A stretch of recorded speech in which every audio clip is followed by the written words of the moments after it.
Okay, we're gonna go ahead and begin the personnel committee meeting. Today is Monday, July 17, 2023, and the time is 2:32. Roll call, please. Yes, ma'am. Commissioner Kathleen Bellastars, Present. Commissioner Francine Goodwin, Present. and that concludes the roll call votes. Okay. Oh, you know what? The Pledge of Allegiance, and Oh, it's yeah. my fault, so I'm gonna go ahead and lead the Pledge of Allegiance. I forgot. Okay, go ahead. I pledge allegiance to the flag of the United States of America and to the republic which stands one nation under God, indivisible. With liberty and justice for all. Thank you. Sorry about that. I don't forget me. Okay, now we could go to comments from the public. No one is present Okay, and no one's on the phone. all right. So we'll go to number 4, minutes, approval of the minutes of the personnel meeting held on March 20th, 2023. I'll approve them.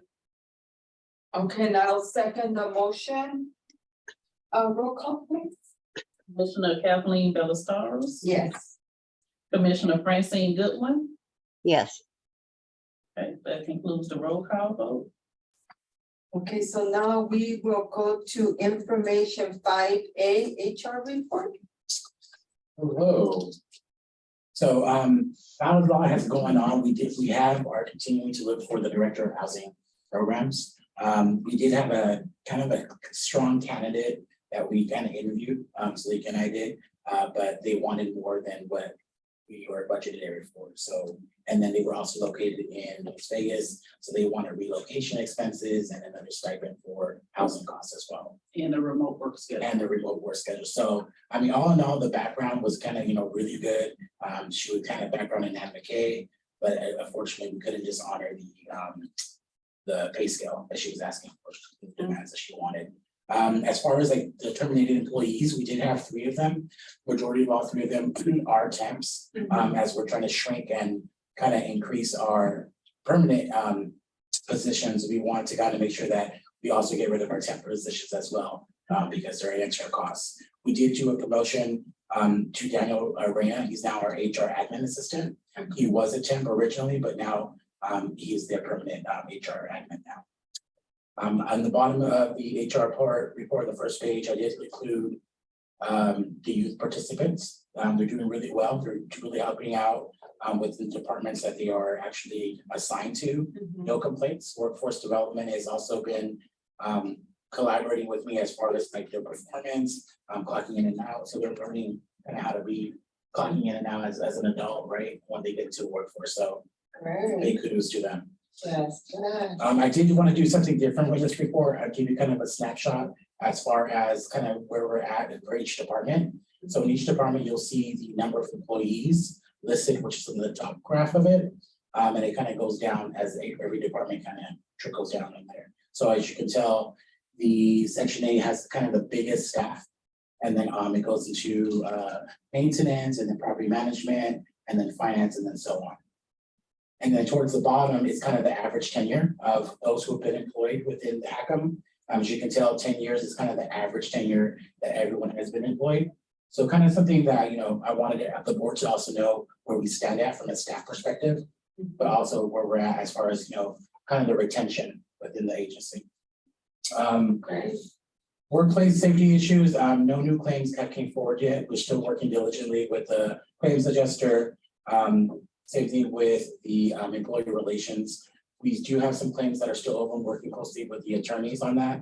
Other than that, though, things are kind of moving along. And then I am going to start doing, now that we have a permanent HR admin, the 1 month, which is the Friday of each last month, they're going to kind of go through that training session with all the employees. And they're going to kind of host inside like a conference room how to navigate through Paylocity to maximize the platform that we have, as mentioned in the previous months that we had this year. And that Paylocity, what does that entail? It's our human resource information system. So we do our payroll and our scheduling through there. And then people are able to clock in and clock out.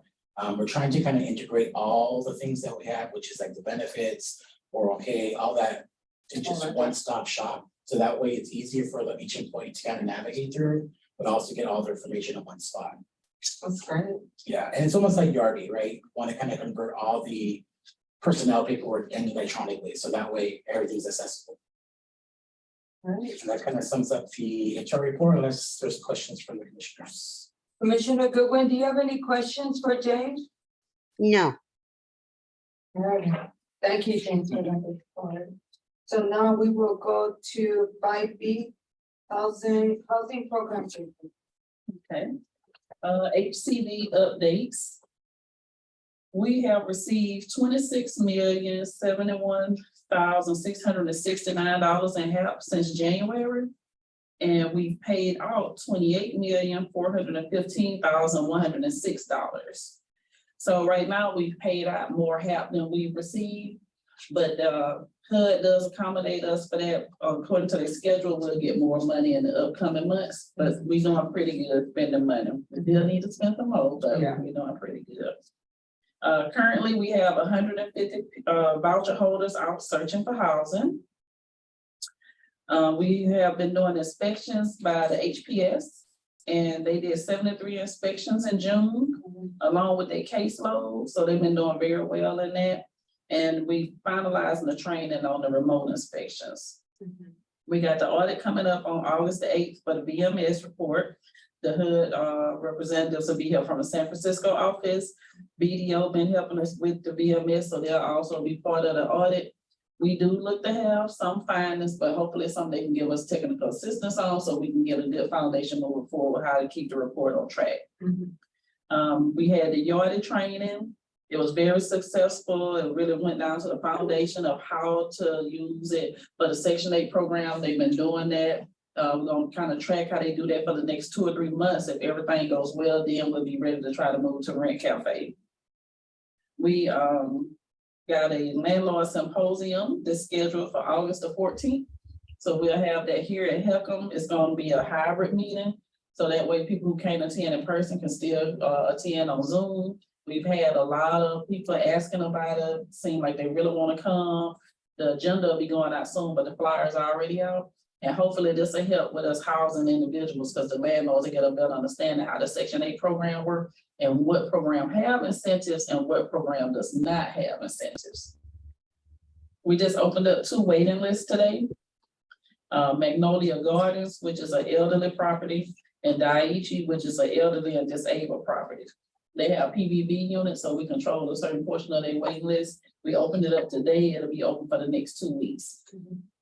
Then East Garrison will be coming online in September. Because they're gonna plan to start housing people in October, so we'll probably do the waiting list in September. Oh, East Garrison is the one out there in Marina, right? Mhm. Okay. And then the Section 8 department, they have had an increase in efficiency, and I have noticed a boost in their morale. One of the reasons is that because we got lead people, so like with the eligibility team is 4 of them, put one person to be like the lead person, the one with seniority and the most experience, so that way they can get like a team approach to doing it. And then with the HPS, the same thing, we got a lead HPS person, so that way they have a person that is their voice, they can help them with corrective actions. And so they kind of, get them to working together more and realizing that everybody's being treated the same and is what the expectations are. Staff been working with the city of Salinas, and we requested some funding for landlord incentives. We are 98% sure that we have it. We just were waiting for the letter to tell us exactly how much, but everything's looking really good, so we should have that. Then units leased. In June, we have a total of 674 PVV units. Our waiting list is at 1,168. We selected 645, and we got 565 that's being processed. In the month of June, we had an outstanding month for issuing vouchers. We issued 122. And then we leased up 73. So that's been our best month this year.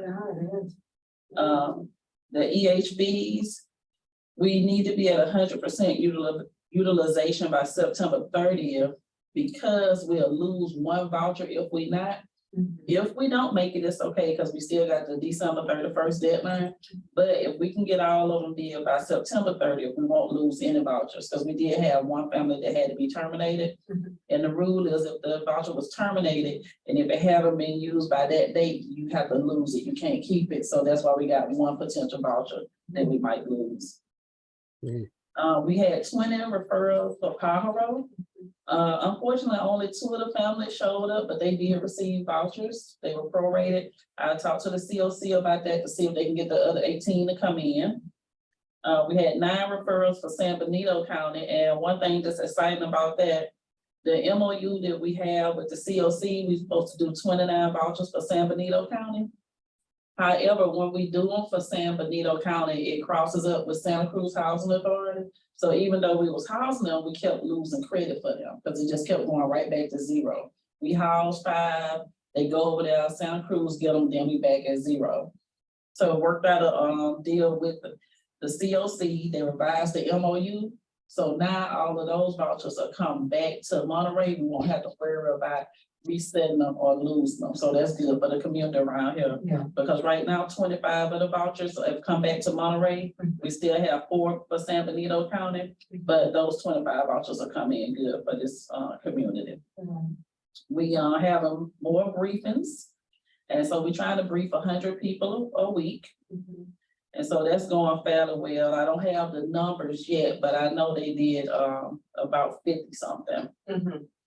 FSS program is doing pretty good. We just reviewing the escrowing to make sure that that's correct, because they had 35 participants, but we're making some corrections, so that number might go down. And overall, we have at least 3,483 vouchers out of our 4,917. So we had 71% utilization. And our EHVs, we did 162 out of 269, so we had 60%. We're still working on getting a plan together for the foster youth initiative because they had 0 with that, but that's a referral program. And otherwise, the other ones did see some small increases. On the chart, you will notice that there's no success rate on there. The analyst prepares this and that person had been out. I wasn't sure where they were getting that information from because the information that I was looking at, it didn't calculate up properly. So I thought it best just to leave it blank until we can research it a little further. That way we know it's the correct information.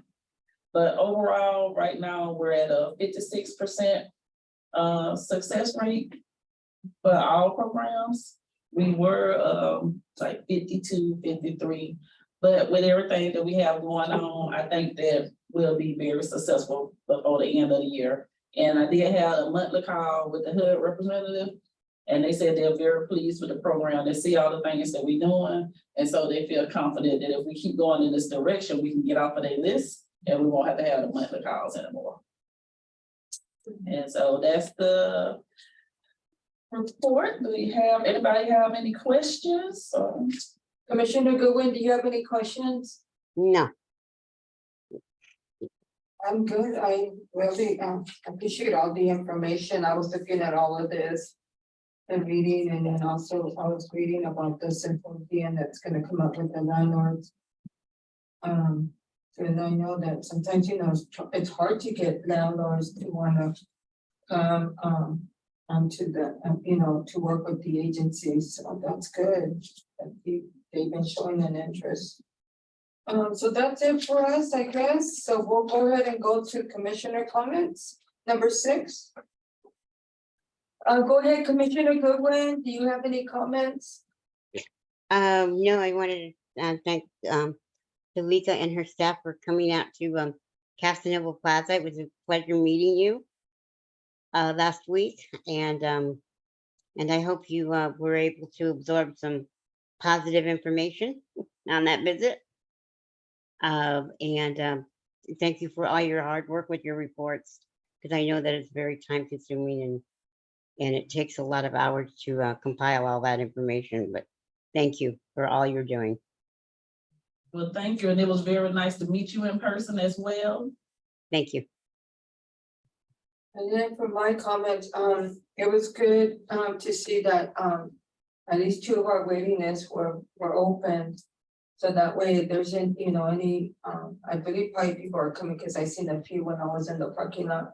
To see, people that are able to come in and apply and see, what happens after they submit their application.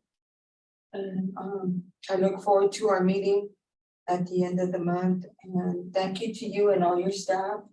Thank you, Gabriela, thank you, James, and for that, I will close the meeting at 2:47.